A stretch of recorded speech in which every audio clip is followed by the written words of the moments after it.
제 이야기는 제가 겪었던 삶의 한 페이지이자 어쩌면 당신이 마주할 수도 있는 현실의 조각입니다. 남편과 이혼할 엄두조차 내지 못했던 나. 임신 3개월 차 남편에게 다른 가정이 있다는 사실을 알게 되었을 때 나는 호주 멜버른으로 향했고 엄마는 그를 파산으로 몰아넣었습니다. 나는 소파에 앉아 가만히 배를 쓰다듬었습니다. 그 안에는 이제 막 3개월이 된 작은 생명이 자라고 있었습니다. 요즘 들어 늘 피곤함을 느꼈기에 잠시 눈을 붙일까 생각하던 찰나 현관문에서 열쇠 돌리는 소리가 들려왔습니다. 김민준, 내 남편이었습니다. 나는 따뜻한 물 한 잔을 건네시려고 일어섰습니다. 현관으로 걸어가니 그가 허리를 굽혀 신발을 갈아 신고 있었고 서류 가방은 신발장 위에, 외투는 여무렇게나 던져져 있었습니다. 오늘은 평소보다 늦게 들어온 데다 그의 얼굴에는 한 번도 본 적 없는 피로감과 함께 어딘가 모르게 불안한 기색이 서려 있었습니다. 오늘따라 왜 이렇게 늦었어요? 나는 그에게 다가가 외투를 받아 세탁할 준비를 했습니다. 그런데 외투 소매를 잡는 순간 주머니에서 무언가 툭 하고 바닥으로 떨어졌습니다. 몸을 굽혀 주워보니 작고 앙증맞은 머리끈이었습니다. 분홍색 바탕에 작은 큐빅들이 박혀 있었죠. 이건 절대로 내 물건이 아니었습니다. 나는 이런 스타일의 머리끈을 사용하지 않았고 특히 임신 후에는 머리를 대충 묶는데 익숙해져 늘 어두운 색 고무줄만 사용했습니다. 나는 머리끈을 든 채 김민준을 올려다보며 물었습니다. 이건 누구 거예요? 한 번도 본 적 없는데. 그의 눈빛은 순간적으로 흔들렸습니다. 그는 황급히 다가와 내 손에서 머리끈을 낚아채듯 가져가 외투 주머니에 다시 쑤셔 넣었습니다. 그리고는 건성으로 대답했습니다. 오늘 회의하다가 어떤 동료가 실수로 떨어뜨린 건가 봐. 나도 신경 안 썼는데. 나는 그의 눈을 똑바로 쳐다봤지만 그는 나와 시선을 마주치하지 않았습니다. 그는 몸을 돌려 거실로 걸어가면서 중얼거렸습니다. 오늘 회사 일이 너무 많아서 죽을 지경이야. 일단 샤워 좀 해야겠어. 그의 바쁜 뒷모습을 보며 내 마음속에는 덩굴처럼 의심이 자라나기 시작했습니다. 어떤 동료가 머리끈을 그의 외투 주머니에 떨어뜨린단 말인가. 게다가 그의 방금 전 반응은 너무나 부자연스러웠습니다. 그가 욕실로 들어간 후 나는 제자리에 선 채 생각할수록 뭔가 이상하다는 느낌을 지울 수 없었습니다. 나는 현관문으로 걸어가 아래층에 주차된 그의 차를 바라보다가 문득 한 가지 생각이 떠올랐습니다. 열쇠를 챙겨 조용히 문을 열고 아래층으로 내려갔습니다. 그의 차 옆에 서서 잠시 망설이다가 조수석 문을 열었습니다. 조울섬이 나고 조수석 문을 열었습니다. 그의 청소에는 그의 조수석에 거의 앉지 않았습니다. 보통 그가 운전하고 나는 뒤에 조수석에 거의 앉지 않았습니다. 차 문을 열자마자 희미한 향수 냄새가 코를 스쳤습니다. 내가 사용하는 향수가 아니었습니다. 달콤하고 느끼한 종류의 향이었죠. 내 마음이 철렁 내려앉았고 시선은 조수석을 훑었습니다. 좌석 틈새에서 긴 머리카락 한 올을 발견했습니다. 갈색 머리카락 한 올을 발견했습니다. 내 머리는 검은색인데 나는 손을 뻗어 그 머리카락을 했고 나는 손을 뻗어 그 머리카락이었습니다. 내 머리는 검은색인데 나는 손을 뻗어 그 머리카락을 집어들었고 손가락 끝이 미세하게 떨렸습니다.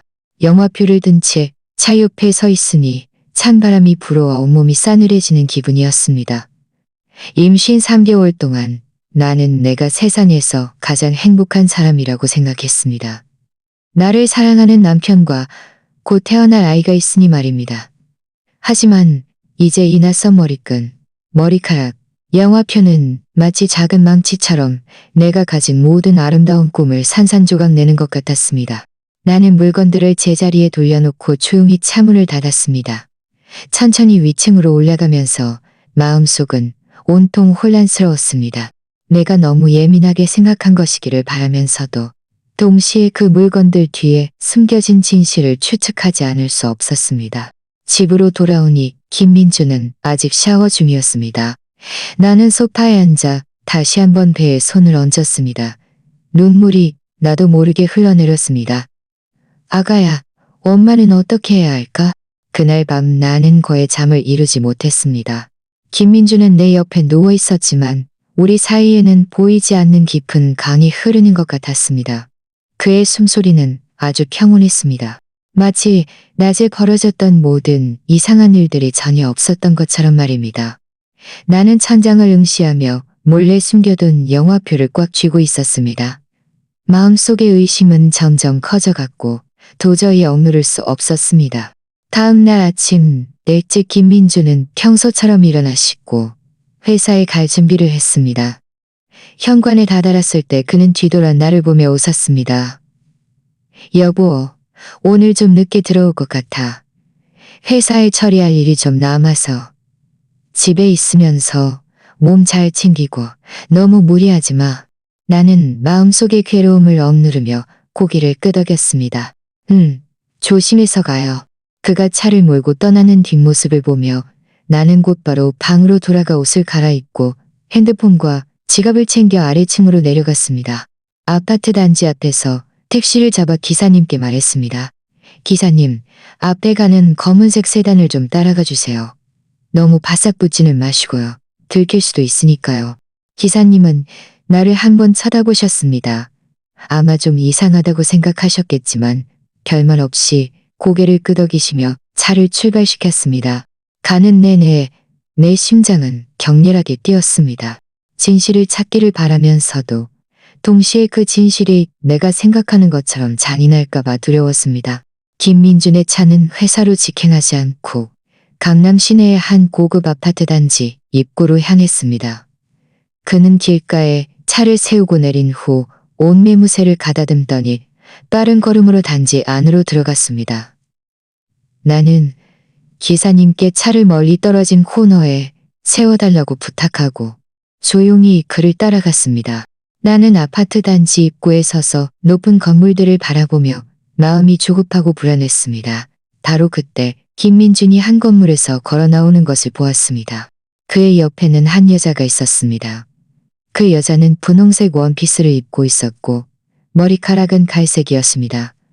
어제 김민준의 차 안에서 내가 발견했던 머리카락 색깔과 똑같았습니다.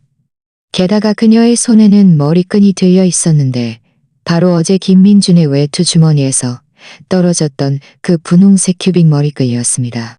나는 옆 나무 뒤에 숨어 김민준이 그 여자의 허리를 감싸 안는 것을 똑똑히 보았습니다. 두 사람은 웃고 떠들며 차로 걸어갔고 김민준은 그 여자를 위해 차 문을 열어주었습니다. 그녀가 차에 앉자 그는 운전석으로 돌아가 차에 탔습니다. 이어서 차는 아파트 단지 지하 주차장으로 들어갔습니다. 나는 제자리에 선 채 온몸이 떨렸고 눈물이 터져 나왔습니다. 결국 내 짐작이 모두 맞았던 것입니다. 그에게 정말 다른 여자가 있었고 심지어 외부에서 집을 사주고 그 여자를 숨겨두었던 것입니다. 나는 임신 3개월 동안 매일 집에서 조심스럽게 나와 뱃속의 아이를 돌보며 우리 세 식구의 미래를 기대했는데 그는 나 몰래 이런 짓을 하고 있었던 것입니다. 나는 천천히 택시로 돌아왔습니다. 기사님은 내가 그렇게 슬프게 우는 것을 보고 휴지를 건네주시며 말씀하셨습니다. 아가씨, 괜찮아요? 무슨 일인지 모르겠지만 혼자 끙끙 앓지 말아요. 나는 휴지를 받아 눈물을 닦고 기사님께 말했습니다. 기사님, 집으로 데려다 주세요. 가는 내내 내 머릿속은 온통 내가 본 장면들로 가득했습니다. 김민준과 그 여자가 다정하게 있는 모습은 마치 가시처럼 내 마음속에 박혀 숨조차 쉴 수 없을 정도로 아팠습니다. 집으로 돌아와 소파에 앉아 텅 빈 집을 바라보니 갑자기 모든 것이 낯설게 느껴졌습니다. 한때 집이라고 믿었던 이곳이 이제는 너무나 차갑게 느껴졌습니다. 핸드폰을 들어 김민준의 전화번호를 찾았습니다. 손가락이 화면 위에서 한참을 망설이다가 결국 내려놓았습니다. 지금은 모든 것을 털어놓을 때가 아니었습니다. 일단 냉정해져서 어떻게 해야 할지 생각해야 했습니다. 나는 오후 내내 소파에 앉아 김민준과 어떻게 맞서야 할지 거듭 생각했습니다. 창밖이 점점 어두워지고 나서야 나는 자리에서 일어나 낮에 몰래 찍었던 사진들을 정리했습니다. 그와 그 여자가 아파트 입구에서 다정하게 있는 모습. 그의 차 안에 있던 머리끈과 머리카락 확대 사진. 심지어 나는 경비실에 있는 친구에게 부탁해 그가 최근 한 달 동안 그 고급 아파트 단지를 드나들었던 기록까지 받아냈습니다.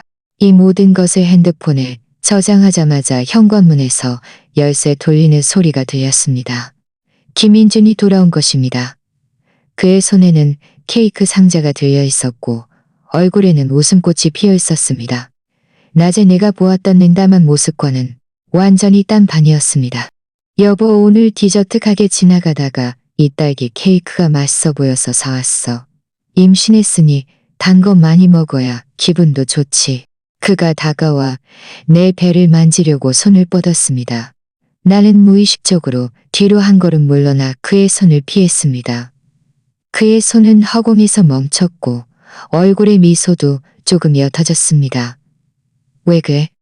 어디 안 좋아? 나는 심호흡을 하고 거실 테이블로 걸어가 앉았습니다. 핸드폰을 테이블에 놓고 그 사진들을 켜서 그의 앞에 밀어 넣었습니다. 당신이 직접 봐. 이게 다 뭐야? 김민주는 고개를 숙여 사진들을 한번 훑어보더니 얼굴색이 순식간에 변했습니다. 그는 황급히 핸드폰을 집어들고 끄려고 하면서 말했습니다. 이거 어디서 낸 거야?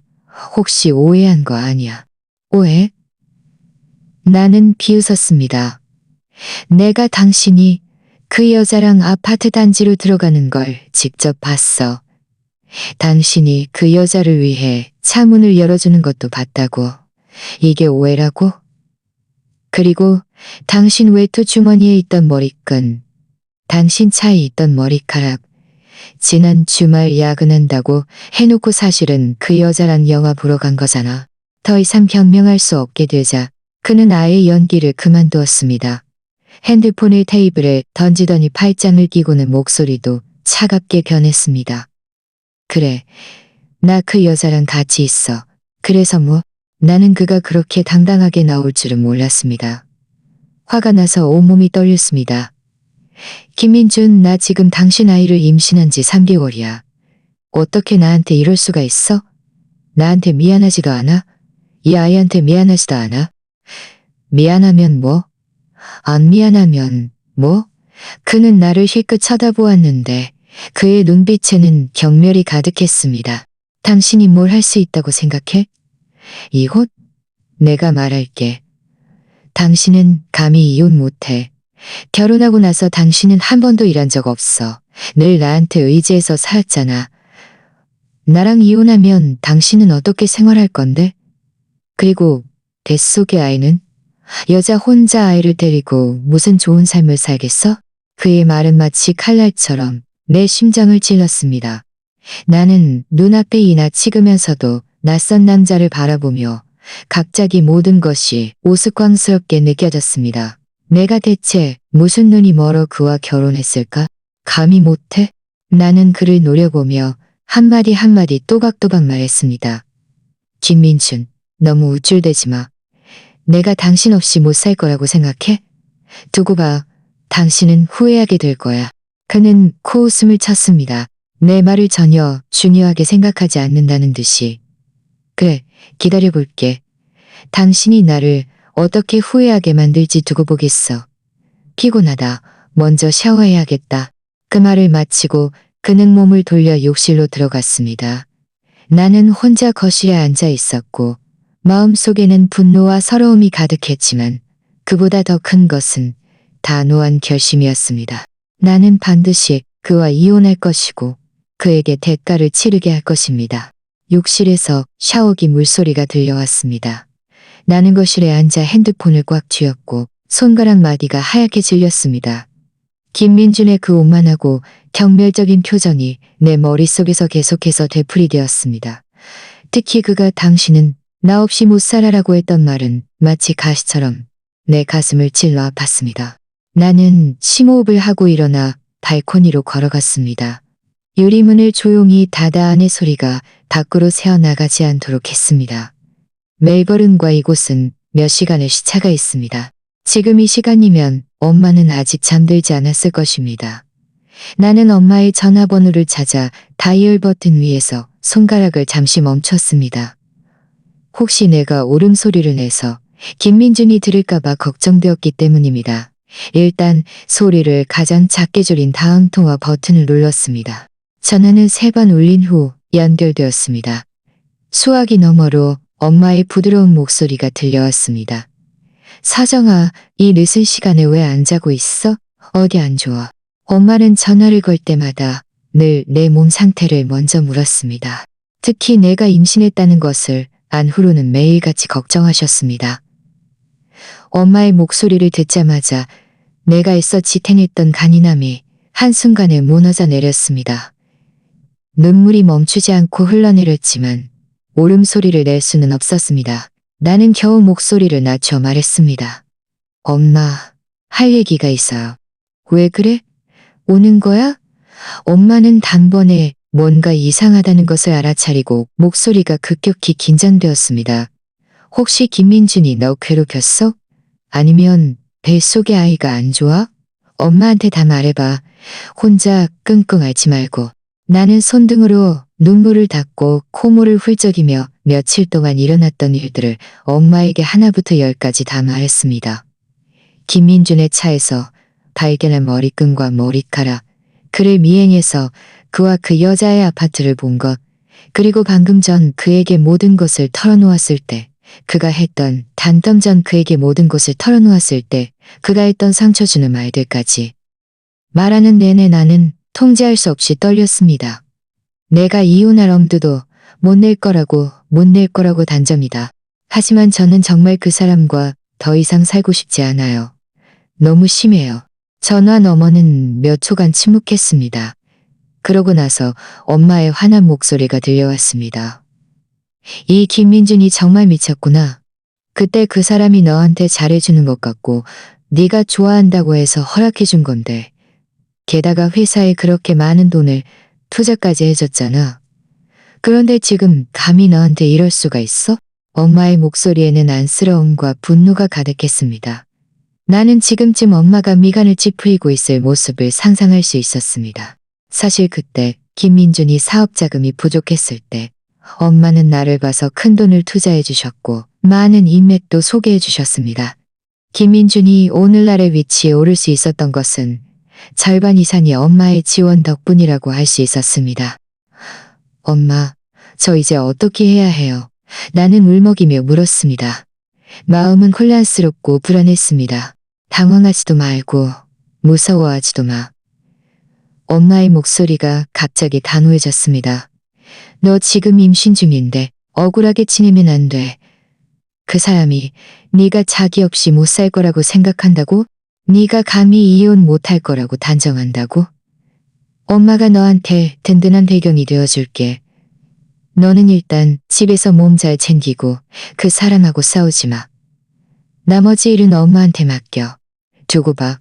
엄마가 반드시 그 사람이 대가를 치르게 할 테니까. 엄마의 말을 듣자 내 마음은 단번에 많이 안정되었습니다. 마치 기댈 곳을 찾은 것 같았습니다. 나는 콧물을 훌쩍이며 말했습니다. 고마워요, 엄마. 엄마 때문에 너무 고생하시네요. 바보 같은 소리. 고맙긴 뭐가 고마워. 엄마가 웃으며 말했습니다. 너는 지금 무엇보다 너 자신과 뱃속의 아이를 잘 돌보는 게 가장 중요해. 이런 일들에 신경 쓰지 마. 참, 엄마가 비서에게 부탁해서 멜버른 가는 비행기 표를 예매해뒀어. 1등석이라 편할 거야. 오늘 짐 정리하고 내일은 운전기사가 공항으로 데리러 갈 거야. 내일 바로 가요. 나는 놀랐습니다. 엄마가 벌써 비행기 표까지 예매해뒀을 줄은 몰랐습니다. 빨리 오는 게 엄마도 안심돼. 엄마의 목소리는 진지했습니다. 너는 거기 있으면서 눈에서 멀어지면 마음도 편할 거야. 그리고 이쪽 일이 다 정리되면 네가 다시 돌아올지 말지 결정하면 돼. 게다가 멜버른은 의료시설도 좋으니까 거기서 산부인과 검진받고 엄마도 옆에서 같이 있어줄 수 있잖아. 나는 곰곰이 생각해보니 엄마 말이 맞다고 생각했습니다.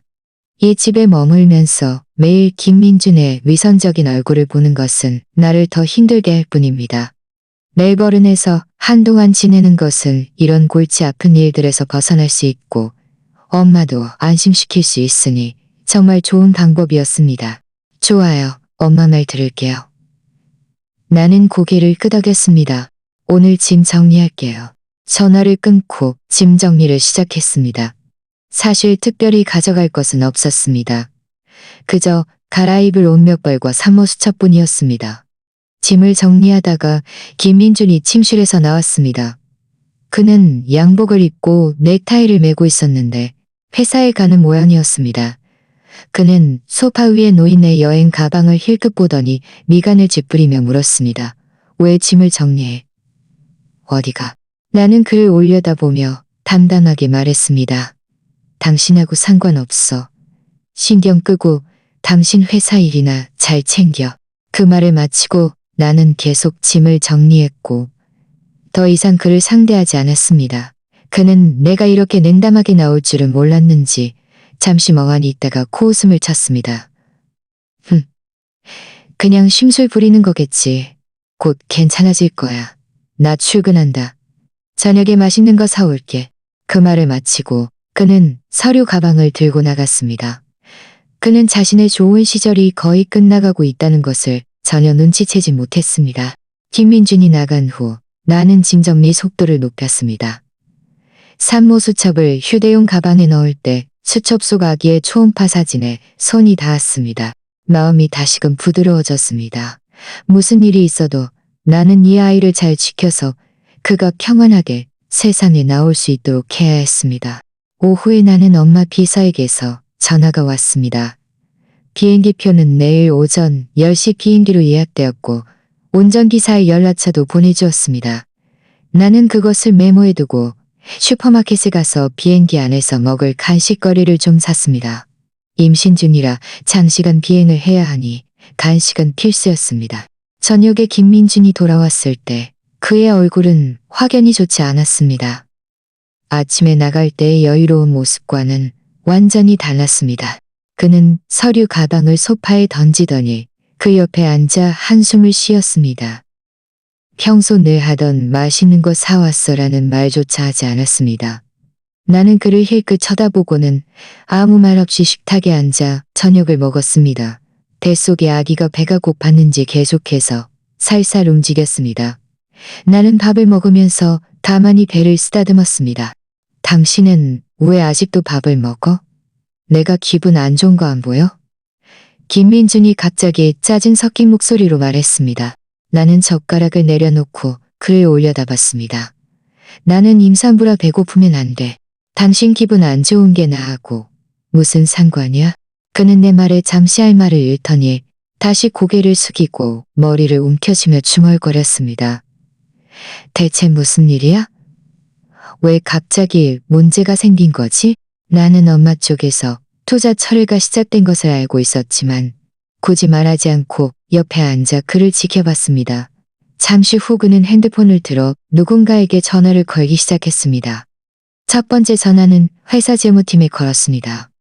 나는 희미하게 그가 자금이 왜 아직 입금되지 않았는지 은행 쪽에서는 뭐라고 하는지 묻는 것을 들었습니다. 그의 목소리는 점점 다급해졌고 마지막에는 멍청한 것들 하고 욕설까지 내뱉으며 전화를 끊었습니다. 이어서 그는 이전에 엄마가 소개해줬던 한 협력업체 대표인 박 사장님에게 전화를 걸었습니다. 전화가 연결되자 그의 목소리는 단번에 부드러워졌습니다. 박 사장님, 김민준입니다. 저희 지난번에 논의했던 그 프로젝트 언제쯤 계약서 쓸 수 있을까요? 수화기 너머에서 무슨 말이 들렸는지 김민준의 얼굴은 점점 하얗게 질렸고 마지막에는 목소리까지 떨렸습니다. 박 사장님, 왜 갑자기 중단되나요? 혹시 무슨 오해가 있었던 건가요? 저희 지난번에 잘 논의했었잖아요? 이 전화를 끊자 김민준은 소파에 털썩 주저앉아 넋이 나간 듯한 표정으로 중얼거렸습니다. 이럴 수가, 자금이 안 들어오고 협력도 중단되고 회사 망하면 어떡하지? 나는 그가 넋이 나간 모습을 보면서도 전혀 동정심이 들지 않았습니다. 오히려 속이 시원했습니다. 그는 그때 그렇게 오만하게도 내가 이혼할 엄두도 못 낼 거라고, 내가 자기 없이 못 살 거라고 단정했었죠. 왜 그래요? 회사에 문제 생겼어요? 나는 일부러 물었고 내 목소리에는 희미한 조롱이 섞여 있었습니다. 김민주는 나를 올려다봤고 그의 눈빛에는 짜증이 가득했지만 아무 말도 할 수 없었습니다. 그는 그저 앙심을 품고 말했습니다. 당신하고 상관없어. 묻지 마. 그 말을 마치고 그는 자리에서 일어나 서류 가방을 들고 서재로 들어갔습니다. 문도 쾅 닫았습니다. 나는 그가 서재 안에서 이리저리 왔다 갔다 하는 소리와 가끔 전화 거는 소리를 들을 수 있었습니다. 하지만 전화를 끊을 때마다 소리가 아주 컸는데 분명 일이 해결되지 않고 있다는 뜻이었습니다. 나는 저녁 식사를 마치고 식탁을 정리했습니다. 내일 가져갈 짐을 다시 한번 확인하여 중요한 것을 빠뜨리지 않았는지 점검했습니다. 침대에 누워 벨을 쓰다듬으며 조용히 말했습니다. 아가야, 내일 우리 멜버른으로 갈 거야. 외할머니 만나러. 앞으로 우리 모두 잘 지낼 거야. 뱃속의 아기가 내 말을 알아들었는지 살짝 움직였습니다. 마치 내 말에 응답하는 것처럼 말입니다. 나는 웃으며 눈을 감았습니다. 마음은 더없이 평온했습니다. 김민준의 위기는 이제 시작일 뿐입니다. 앞으로 그를 더 힘들게 할 일들이 기다리고 있을 테니까요. 다음 날 아침 일찍 일어났을 때 김민주는 아직 서재에 있었습니다. 아마 밤새 한숨도 못 잤을 것입니다. 나는 그를 신경 쓰지 않고 혼자 씻고 아침을 조금 먹은 후짐을 들고 나갈 준비를 했습니다. 운전기사가 이미 아파트 단지 입구에서 나를 공항으로 데려다 주기 위해 기다리고 있었습니다. 현관에 막 다다랐을 때 서재 문이 갑자기 열렸습니다. 김민주는 헝클어진 머리를 하고 나왔고 눈에는 핏발이 가득했으며 몰골은 말이 아니었습니다.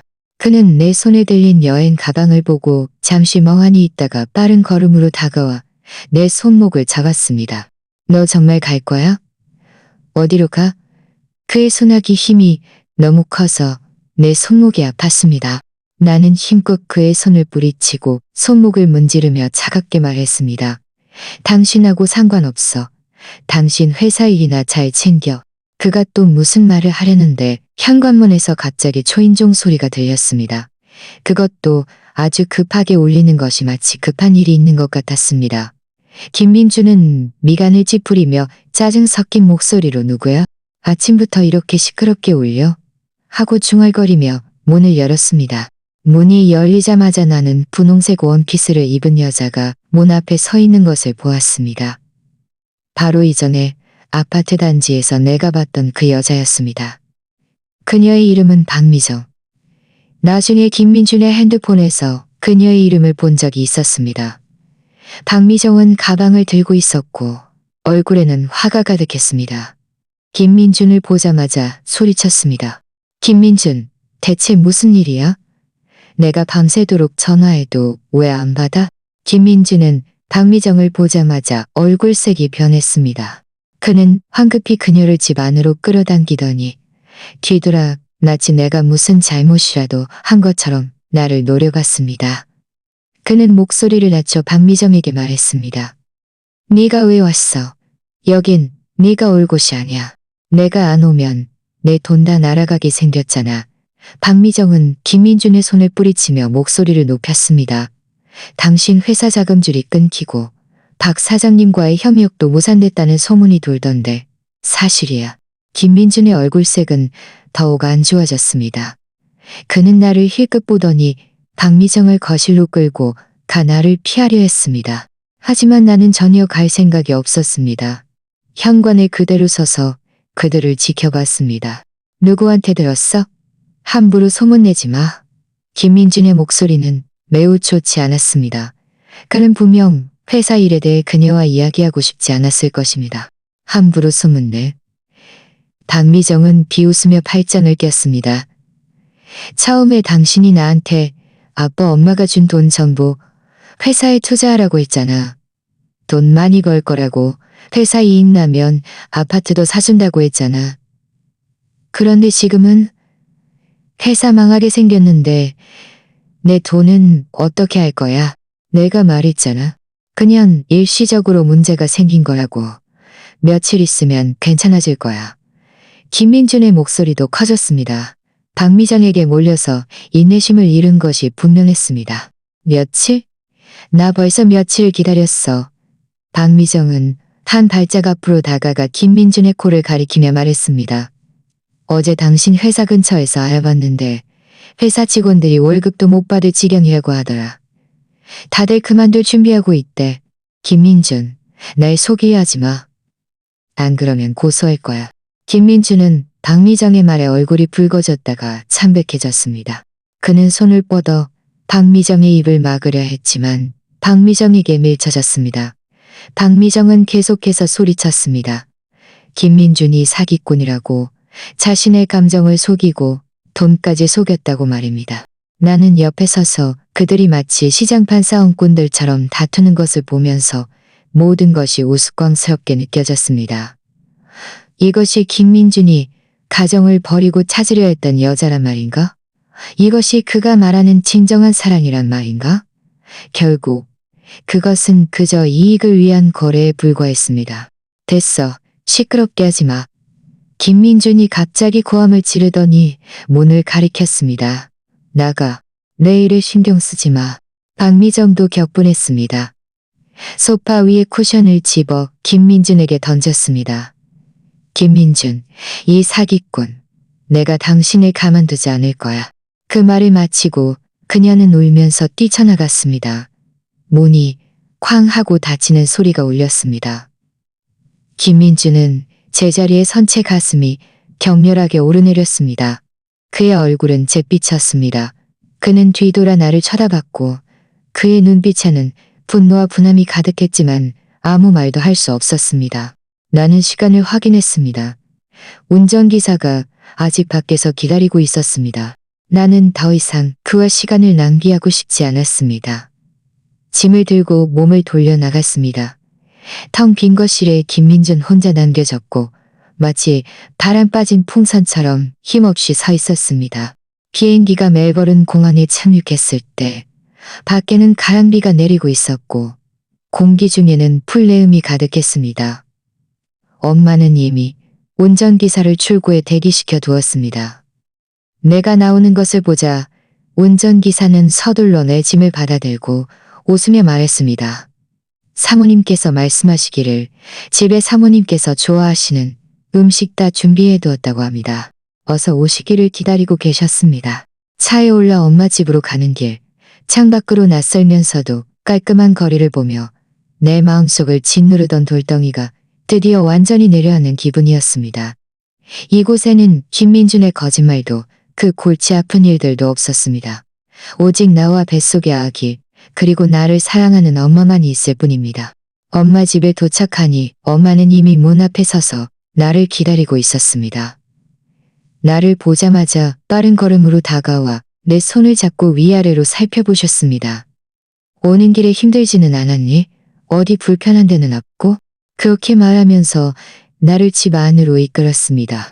식탁에는 내가 좋아하는 갈비찜과 잡채가 가득 차려져 있었습니다. 모두 엄마가 직접 만드신 음식이었습니다. 나는 식탁에 앉아 엄마가 해주신 음식을 먹으며 마음이 따뜻해지는 것을 느꼈습니다. 엄마는 내 옆에 앉아 끊임없이 내 접시에 음식을 덜어주셨고 때때로 내 배를 쓰다듬으며 얼굴에 기대감이 가득했습니다. 아가 태어나면 외할머니가 정말 많이 사랑해줄 거야. 이후 며칠 동안 나는 엄마 집에서 편안하게 태교를 했습니다. 매일 책을 읽고 산책을 하고 가끔 엄마와 함께 슈퍼마켓에 가기도 했습니다. 날들은 평온하고 편안하게 흘러갔습니다. 나는 김민준의 존재를 거의 잊고 지냈습니다.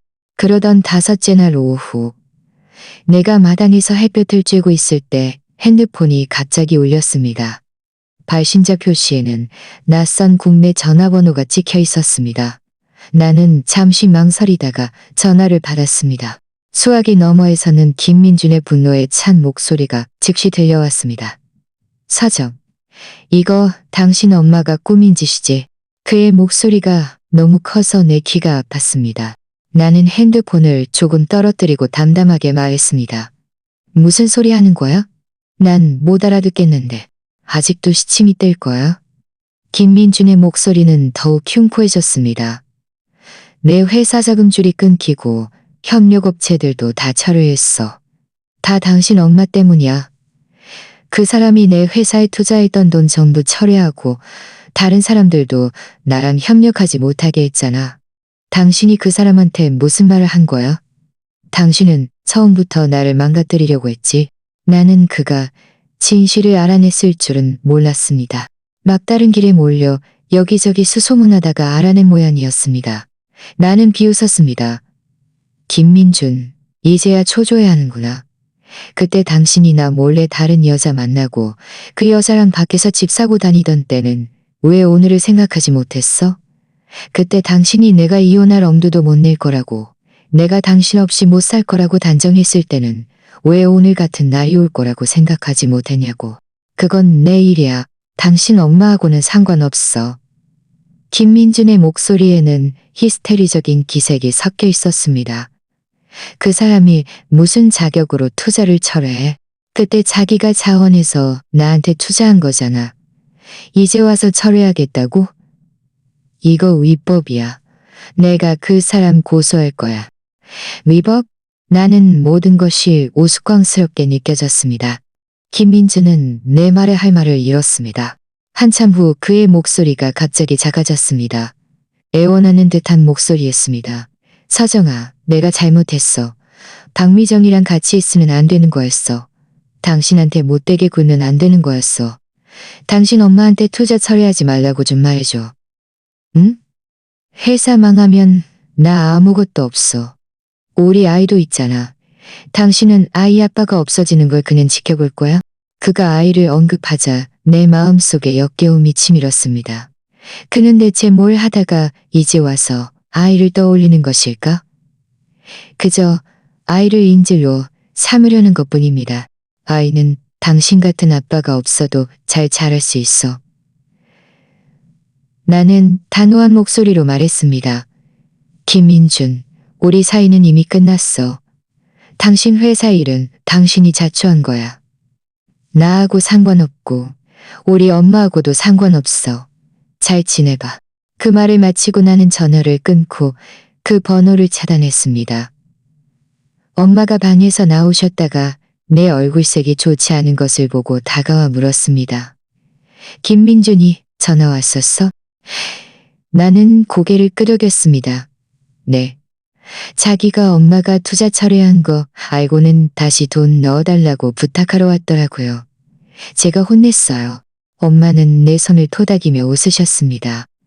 잘했어. 그런 사람은 좋게 대해주면 안 돼. 안 그러면 네가 만만해 보일 줄 알아. 신경 쓰지 마. 우리는 우리의 좋은 삶을 살자.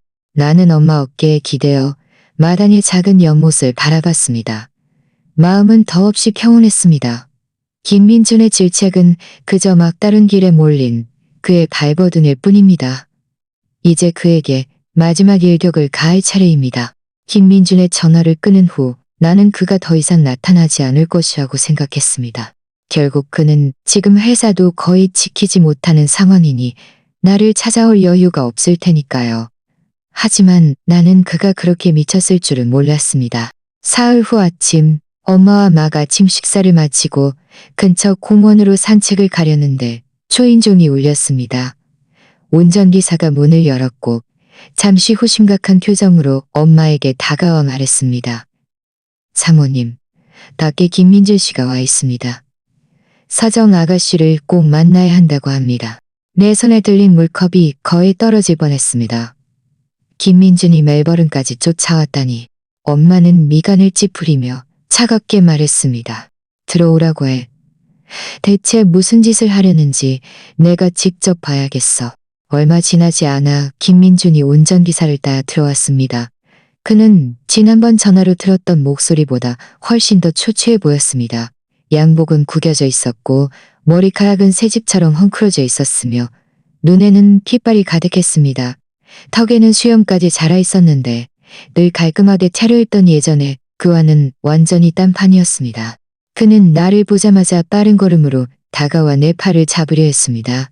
서정아, 제발 당신 엄마한테 다시 잘 말해줘. 투자금 다시 넣어달라고. 응, 회사 정말 망하기 직전이야. 자금만 들어오면 바로 회생할 수 있어. 그때는 내가 반드시 당신과 아이에게 잘해줄게. 나는 뒤로 한 걸음 물러나 그의 손을 피했습니다. 엄마는 즉시 내 앞에 서서 그를 차갑게 노려봤습니다. 김민준 씨, 아직도 여기에 올라 짝이 있어요? 그때 내 딸에게 그런 짓을 할 때는 왜 오늘을 생각하지 못했어요? 아주머니, 제가 잘못했습니다. 정말 잘못했습니다. 김민주는 황급히 엄마에게 몸을 돌리며 애원하는 목소리로 말했습니다. 한 번만 더 기회를 주세요. 딱 한 번만요. 회사만 잘 되면 제가 앞으로 서정에게 정말 잘할게요. 다시는 박미정이랑도 어울리지 않을게요. 지금 와서 그런 말을 하는 게 소용이 있다고 생각해요. 나는 엄마 뒤에서 나와 차가운 눈빛으로 그를 바라봤습니다. 내가 아직도 당신 말을 믿을 거라고 생각해요. 그때 당신이 나한테 모든 걸 털어놓을 때 내가 이혼할 엄두도 못 낼 거라고 단정했었잖아. 내가 당신 없이 못 살 거라고 말했었잖아. 그런데 지금은 왜 거꾸로 나한테 애원하고 있어? 김민준의 얼굴은 단번에 붉어졌다가 서서히 창백해졌습니다. 그는 입을 열어 무슨 말을 해야 했지만 아무 말도 할 수 없었습니다. 나는 가방에서 태블릿 PC를 꺼내 이전에 저장해둔 증거들을 열었습니다. 그와 박미정이 그 고급 아파트 단지에서 포옹하고 키스하는 사진, 그가 박미정에게 가방과 옷을 사주기 위해 송금했던 기록, 그리고 내가 몰래 녹음했던 서정이랑 이혼하면 나랑 결혼할 거야 라고 박미정에게 전화로 말했던 그의 음성 녹음까지. 나는 태블릿 PC를 그의 앞에 내밀었습니다. 당신이 직접 봐. 이게 다 당신이 했던 짓이야. 나한테는 잘 살자고 말하면서 다른 여자랑 농밀한 관계를 맺고 몰래 집까지 사줬잖아. 당신이 지금 잘못했다고 말하면 내가 용서해 줄 거라고 생각해? 김민주는 태블릿 PC 속 증거들을 보며 몸을 떨기 시작했습니다. 그의 눈빛에는 당황스러움이 가득했습니다. 그는 손을 뻗어 태블릿 PC를 끄려 했지만 내가 그의 손을 잡았습니다. 그리고 이것도. 나는 또 다른 파일을 열었습니다. 그의 회사 재무 기록에서 발견된 몇 가지 허점들이었습니다. 내가 투자 철회하기 전에 이미 당신 회사 계좌를 다 조사했어. 당신은 우리 엄마 투자금으로 애인을 먹여 살렸을 뿐만 아니라 몰래 회사 자산까지 횡령했잖아. 당신이 완벽하게 처리했다고 생각했겠지만 사실은 우리한테 다 들켰어. 아니야. 그게 아니야. 날 모함하지 마. 김민준의 목소리는 떨렸고 그는 내 시선을 피하며 나를 보지 못했습니다. 내가 당신을 모함해? 나는 비웃었습니다. 이 증거들은 내가 언제든지 법원에 제출할 수 있어.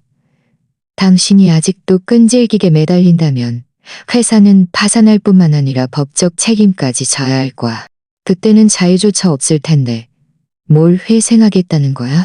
김민주는 완전히 당황했습니다. 그는 쿵하고 무릎을 꿇고 앉아 네 가지 가랑이를 잡고 눈물을 흘렸습니다. 서정아, 내가 정말 잘못했어. 날 고소하지 마. 감옥에는 못 가. 제발 부탁이야. 한 번만 더 기회를 줘. 내가 앞으로 꼭 달라질게. 정말 잘할게. 그의 추한 모습을 보면서 내 마음속에는 한 점의 동정심도 없었습니다. 오직 혐오감만이 가득했습니다. 나는 힘껏 그의 손을 뿌리치고 뒤로 물러섰습니다. 지금 와서 이런 말을 하는 건 이미 늦었어. 그때 나를 배신하기로 선택했을 때 오늘 같은 날이 올 거라고 생각했어야지. 가. 내 앞에 다시는 나타나지 마. 안 그러면 당장 경찰에 신고할 거야. 엄마도 다가와 문을 향해 소리쳤습니다. 운전기사, 저 사람 끌어내. 앞으로 여기 근처에도 못 오게 해. 운전기사는 즉시 다가와 아직 바닥에서 울며 애원하는 김민준을 붙잡고 문 밖으로 끌고 나갔습니다. 김민준은 끌려나가면서도 계속해서 서정아, 제발 한 번만 더 기회를 줘. 하고 소리쳤습니다. 문이 닫히고 나서야 그의 목소리가 사라졌습니다. 나는 텅 빈 거실을 바라보며 길게 한숨을 쉬었습니다. 이렇게 오랫동안 내 마음을 짓눌렀던 돌덩이가 드디어 완전히 내려앉는 기분이었습니다. 엄마는 내 어깨를 토닥이며 조용히 말했습니다. 괜찮아. 다 지나갔어. 이제 다시는 아무도 우리를 방해하지 않을 거야. 나는 고개를 끄덕이고 배를 쓰다듬었습니다. 마음은 더없이 가벼웠습니다. 김민준에게 가해진 이 한 방은 충분히 통렬했고 그에게 자신의 오만함과 단정함이 그저 자기 기만이었음을 깨닫게 해주었을 것입니다. 김민준이 끌려나간 후 다시는 나타나지 않았습니다. 아마 정말 두려웠거나 아니면 제 앞가림하기도 바빴을 것입니다. 얼마 지나지 않아 국내 친구에게서 소식을 들었습니다. 그의 회사는 결국 버티지 못하고 공식적으로 파산했다고 합니다. 친구 말로는 김민준이 빚을 갚기 위해 이전에 샀던 아파트와 차를 모두 팔았고 나중에는 빚을 갚기 위해 이전에 샀던 아파트와 차를 모두 팔았고 나중에는 임대 아파트 월세도 낼 수 없어서 교외의 낡은 다세대 주택으로 이사했다고 합니다. 떠나기 전에는 그와 크게 싸우면서 그가 사기꾼이고 자신의 청춘을 낭비했다고 욕했다고 합니다. 이 소식을 들었을 때 나는 멜버른 병원에서 산부인과 검진을 받고 있었습니다. 의사는 웃으며 뱃속의 아기가 매우 건강하고 모든 지표가 정상이라고 말해주었습니다. 나는 배를 쓰다듬었고 마음속에는 아무런 동요도 없었습니다. 김민준이 오늘날 이 지경이 된 것은 전적으로 그 자신의 선택이었고 다른 누구도 원망할 필요가 없었습니다. 시간이 흘러 내 배는 점점 더 불러왔습니다. 엄마는 매일 영양식을 만들어주셨고 나와 함께 공원에 산책을 가셨으며 젊은 시절 이야기를 해주셨습니다. 때때로 나는 마당에 칸드레자에 앉아 멀리 지는 석양을 바라봤습니다. 마음은 평온함과 기대감으로 가득했습니다. 나는 더 이상 과거의 골치 아픈 일들을 생각하지 않았습니다. 오직 아기가 무사히 태어나 우리 모녀가 안정되고 행복하게 살아가기를 바랄 뿐입니다. 임신 7개월쯤 되었을 때 엄마는 나를 위해 최고의 산부인과 의사를 모셨고 미리 병원 특실도 예약해 두셨습니다. 엄마는 내가 편안하게 아기를 낳아야 하고 조금이라도 서러움을 겪어서는 안 된다고 하셨습니다.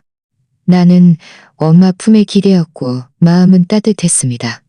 엄마가 곁에 계시면 나는 아무것도 두렵지 않았습니다. 마침내 화창한 어느 날 아침, 나는 격렬한 복통에 잠에서 깼습니다. 엄마는 즉시 당황하시며 병원에 전화하는 동시에 내 옷을 입히셨습니다. 운전기사가 곧 차를 몰고 와 병원으로 급히 달려갔습니다. 분만실에 들어가기 전 엄마는 내 손을 꽉 잡고 눈가가 붉어진 채 말씀하셨습니다. 무서워하지 마. 엄마가 밖에서 기다릴 거야. 너랑 아기 모두 무사할 거야. 나는 고개를 끄덕이고 심호흡을 한 후 간호사의 도움을 받아 분만실로 들어갔습니다. 몇 시간의 노력 끝에 울음소리와 함께 마침내 내 아기가 태어났습니다. 내 아기가 태어났습니다. 눈은 동그랗고 나를 꼭 닮았습니다. 나를 꼭 닮았습니다. 간호사가 아기를 내 옆에 데려다 주었습니다. 모든 서러움과 슬픔이 이 순간 연기처럼 사라졌습니다. 아기는 눈을 감고 작은 입술을 계속 옴짝달싹거렸는데 너무나 사랑스러웠습니다. 나는 아기의 작은 손을 살짝 거렸는데 나는 아기의 작은 손을 살짝 얹습니다. 엄마가 병실로 뛰어들어왔을 때 나와 아기를 보고 감격해서 눈물을 흘리셨습니다. 엄마는 조심스럽게 아기를 안고 계속해서 중얼거리셨습니다. 우리 외손주 정말 착하고 예쁘다. 정말 사랑스러워.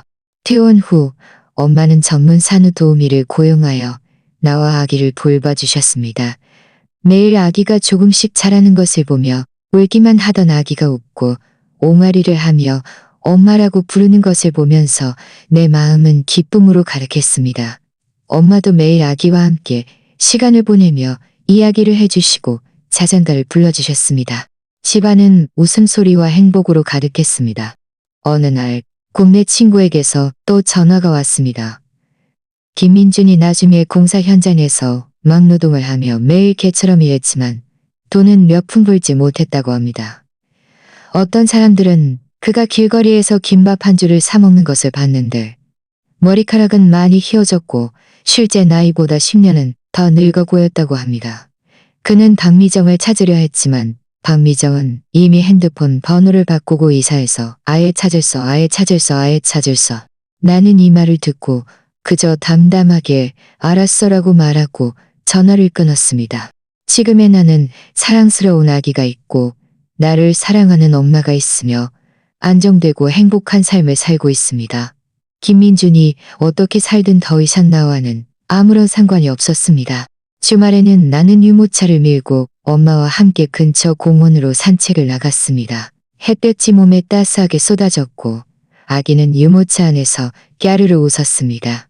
엄마는 옆에서 나와 이야기를 나누셨습니다. 나는 눈앞의 모든 것을 바라보며 더없이 만족감을 느꼈습니다.